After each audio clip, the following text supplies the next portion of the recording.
In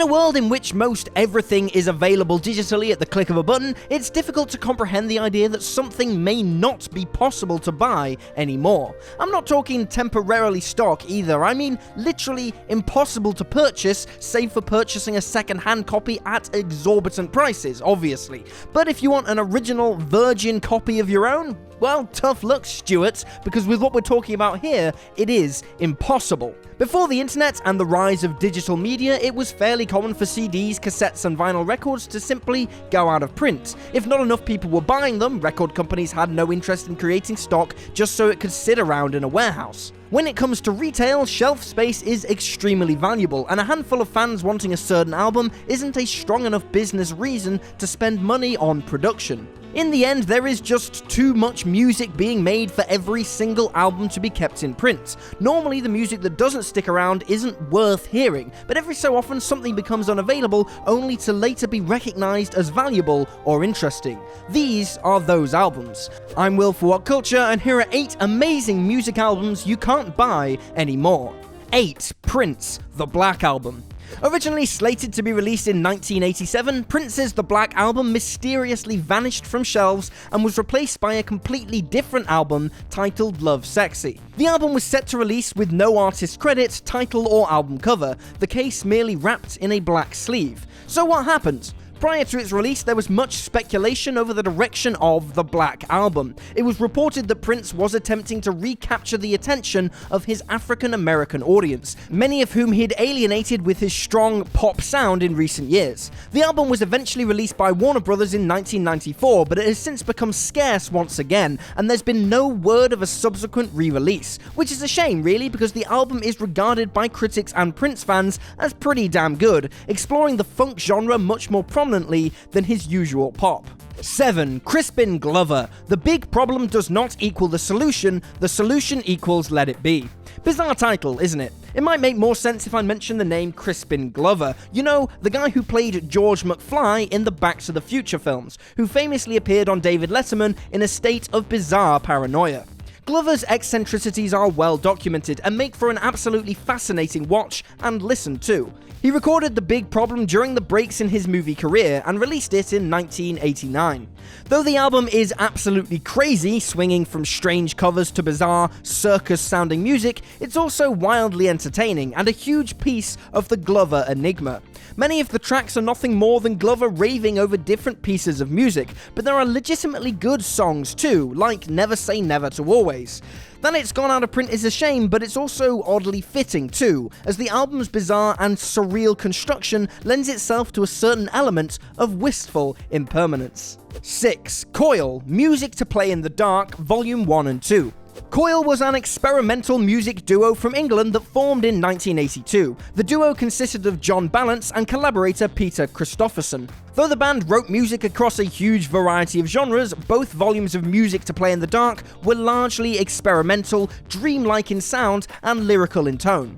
The band described these volumes as moon music, an apt description of their celestial soundscape. Complete with rhythmic pulses and lifting vocals, the songs are hauntingly beautiful and deeply immersive. Notably, COIL only performed 4 live shows in 1983, then stopped performing until 15 years later when they played a brief gig in Germany in 1999. 5. Tin Machine 2. Did you know that David Bowie was in a band? Like, other than his solo career band, obviously. Formed in 1988, the hard rock supergroup created 2 studio albums and a live release before breaking up in 1992. Tin Machine 2 was their second release, and featured all the wacky antics you'd expect from Bowie at the tail end of his doing totally crazy stuff for the hell of it phase. During the promotional tours for the album, the guitarist played his guitar with a vibrator, and the album artwork featured nude statues, penises and all. Still, for all its rock and roll sexual anarchism, the album failed to take off as spectacularly as you might expect anything helmed by David Bowie would do. Don't let that fool you though, the album is awesome, and although the band split the following year, Bowie credited Tin Machine as revitalizing his career moving into the 90s. Unfortunately, the album is incredibly hard to get a hold of, being out of print and not even available on Spotify as of right now. Still, it's well worth a listen if you can grab a second-hand copy, but be warned, you'll be paying top dollar for the privilege as copies are rare. 4. Lotion, Nobody's Cool. The epitome of underground 90s awesomeness, Lotion's Nobody's Cool is unarguably the cheapest album to pick up on this list, with copies going for a couple of quid online. However, it is out of print, so you'll never get that fresh play, which is maybe appropriate for the grungy 90s raw Nirvana-esque sound that was the vogue of the era. Underground, underappreciated, and undervalued by most, Nobody's Cool is 47 minutes of 90s nostalgia that rolls by in a hazy mix of high energy, but still somehow super chilled vibes. Released in 1996, Nobody's Cool managed to anticipate a lot of the elements that had become more prevalent in indie rock moving forward into the noughties. If you think Aeroplane Over the Sea is underground, then this is going subterranean for some honest tunes that were ahead of their time and also super 90s simultaneously. 3. The Mountain Goats. Come to the Sunset Tree. Come to the Sunset Tree is a demo album released by indie rockers The Mountain Goats. It contains a number of demo versions of the tracks on the band's critically acclaimed record The Sunset Tree, as well as unreleased material. The album was released physically alongside The Sunset Tree but never made it to digital form. Each and every copy of the record was hand-painted by the band's frontman, featuring different colours and unique patterns. Come to the Sunset Tree details frontman John's abusive childhood home life and ways in which he learned to cope with his abusive stepfather. Many of the demos sound vastly different from their studio counterparts, recorded on a single acoustic guitar rather than using full instrumentation. For this reason, the style of the songs is a lot closer to the Mountain Goats' previous lo-fi aesthetic. Some second-hand copies can be picked up, but the album is extraordinarily rare. Pretty much only available on vinyl these days, and if you can find one, it'll set you back a minimum of a healthy $450, making it functionally unobtainable for us regular folk. 2. Tom Waits, Night on Earth OST. Tom Waits is more associated with the ramshackle, bluesy, driving acoustic guitar and the husky voice born of 10,000 cigarettes than film soundtracks, but his work on the film Night of Earth is something everyone should check out. Ranked 6th on Uncut's Greatest Lost Albums, the soundtrack accompanies the art house film of the same name, which is compiled of 5 vignettes concerning the temporary bond formed between a taxi driver and a passenger in 5 different cities. Aside to Tom Waits many may not have seen, the criminally underrated musical work perhaps suffers from not being tied to a more commercially viable film. But whether you're down to go full-on hipster and dive into early 90s portamento cinema to get the full effect of Tom Waits' work in context, or just seek it out to discover the music in isolation, this is a must-listen for any Tom Waits fan of music for cinema, or anyone looking for that coveted something different that's so dang hard to find these days. And hell, anything from Tom Waits is gonna be good. This is a low-risk, high-reward exploration into something new. 1. Buckingham Nicks. Buckingham Nicks.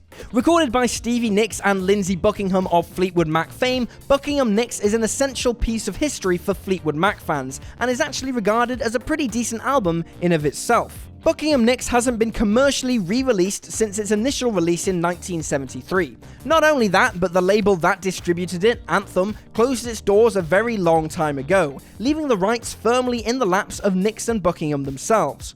Both artists have actually continued to play several of the songs from the album in subsequent live performances, so it's strange that those songs aren't available to buy anywhere.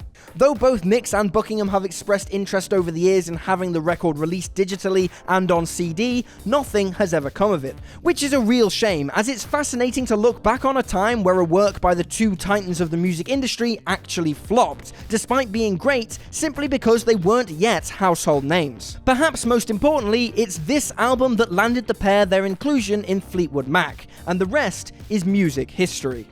And there you have it, folks, 8 amazing music albums you can't buy anymore. Definitely leave any of your own favourite hard to find or out of print underappreciated musical favourites down in the comments below, so together we can build a hipster goldmine of awesome, overlooked musical greatness. Also, remember to subscribe to What Culture Music and drop a like on this video if you enjoyed it. It really does help us out. You can also boogie on over to whatculture.com for daily news, lists, articles, quizzes, and all that other the funky internet stuff. Find me on Twitter at uslydogU, and remember to support your local artists' releases so no more musical gems get lost to the ravages of time. I'm Will for What Culture, thanks for hanging out, and I'll see you next time.